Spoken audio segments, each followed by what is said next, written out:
My roommate is asleep, so I had to go ahead and record this in the hallway. I'm gonna actually go downstairs, but I really wanted to talk about something that has been bothering me today.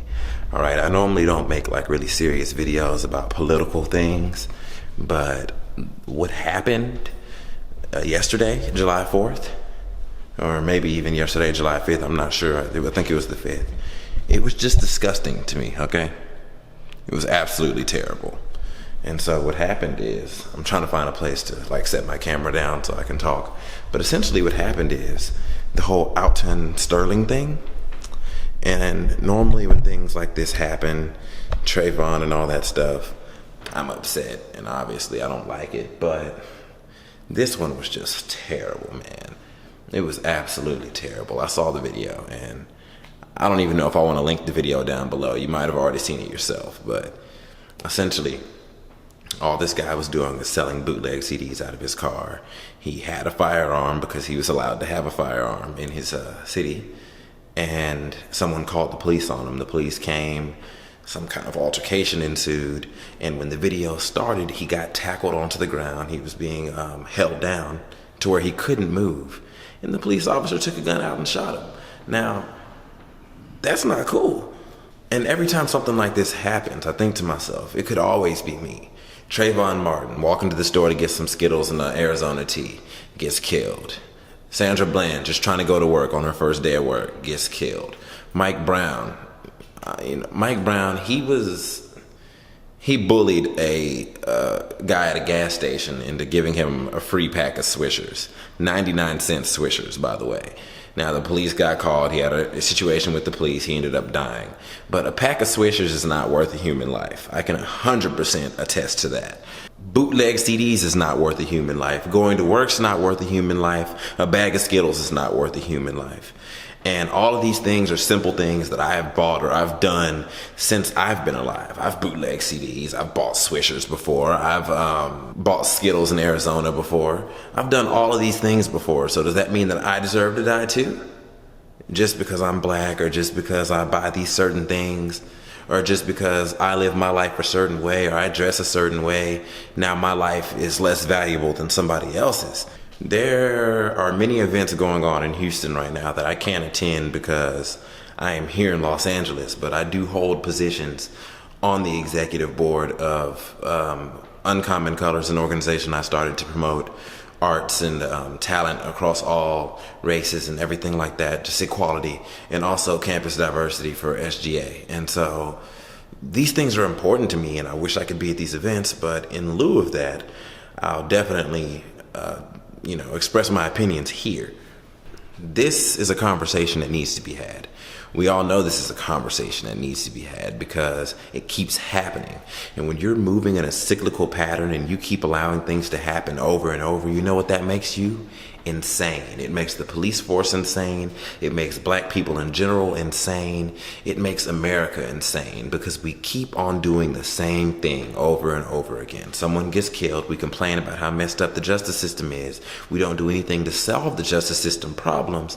And then once again, every year, somebody gets killed. Somebody gets hurt. There's another mass shooting. Where does it all end? I can name drop people who are still alive, people who aren't behind bars that have committed much worse crimes, okay? What do we have? Dylan Roof killed 9 people at a church. I'm not 100% sure if they went through with the death penalty or not because I haven't really been following the case, but I know he's going to get the death penalty. I just don't know if he's been killed yet, but it's been a whole year since he killed those 9 people. And Alton Sterling was selling CDs and died yesterday. Like, does that even make sense to you? The boy Brock Turner, he just raped this girl at a college party and he gets 3 months. But Alton Sterling selling CDs, just trying to make a little extra money on the side, gets killed. Of course, that makes sense, right? And if we go back in time and we take a look at 1965, I know this doesn't have anything to do with today, but in 1965, somebody actually, 4 people, 4 Klansmen, actually went and bombed a church. They put 15 sticky explosive bombs on this church and killed 4 little girls, and 21 people were injured. Great, right? Well, it took them 12 years to even sentence one person. It took them until 2001 and 2002 to sentence the other 2, and one of the guys died in 1996 and never received any charges. But Alton Sterling deserved to die. So did Sandra Bland. So did Mike Brown. So did Eric Garner. Yeah, they deserved it. We could also argue and discuss why they bring up the past lives and downfalls of black people in the media as well. I just found out that Alton Sterling was a registered sex offender for having sex with his 15-year-old girlfriend when he was 17. Trayvon Martin apparently smoked weed. Yeah, that's why he needed to die. Of course, we already know about Mike Brown. I don't remember the allegations against Sandra Bland, but they said that she was acting unruly or something. And here's the thing that really bothered me. Jesse Williams just spoke out on this last week, and then a week later someone gets killed. How ironic is that?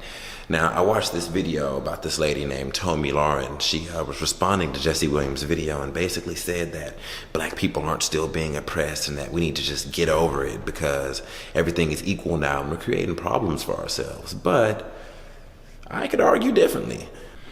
The homie Chet Ball always gets on me because I'm always online spitting these history facts, and he's like, dude, how do you know all this stuff about history but you still failed the class? Good question.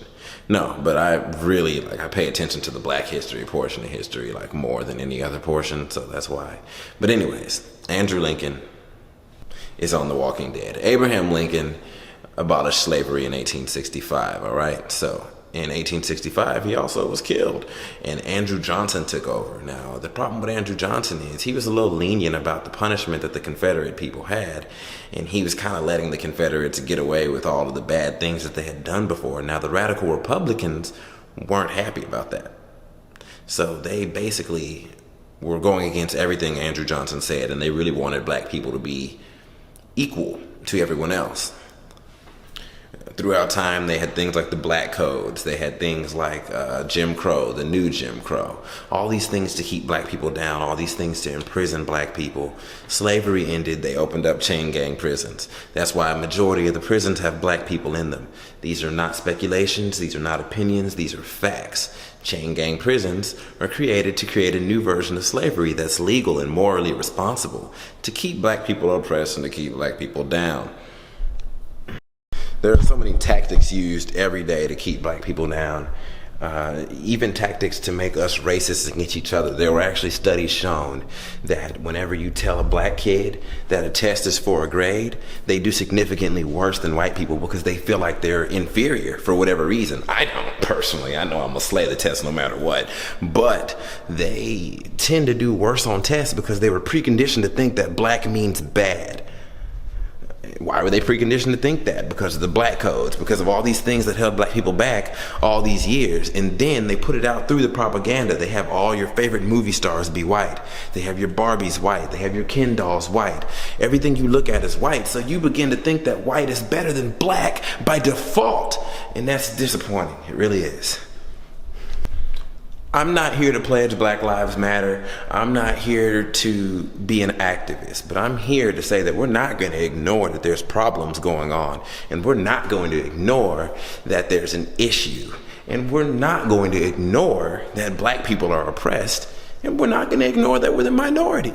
Okay, things are a lot better than they were back in the slavery days. Things are a lot better than they were back during the civil rights movement, but things aren't perfect, and there's definitely a such thing as white privilege.